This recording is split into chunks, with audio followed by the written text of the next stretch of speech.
Hey everybody, we're going to make a pivot box, and this is going to be the center part that we're going to have to rotate around for our train to move around a circle. So we're going to make this. It's probably going to be one of the easier parts you make. Alright, so we're going to go to a part, and you can start on any one of your sketches. I'm going to do XZ. Start with a rectangle, and we're actually going to make a square here, so I'm going to make this 0.5 by 0.5, and then I'm going to draw a circle in the middle of this.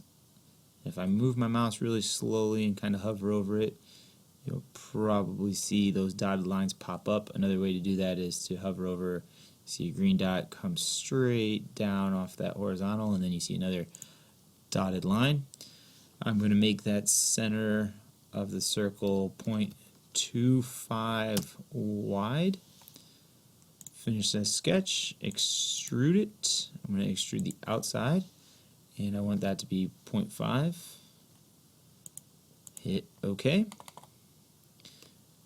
And we're done. Last thing we want to do is change this to ABS plastic to match everything else. If you want to, you can change the color of it, and please save this in your Google Drive train folder as pivot box and your initials. Good job.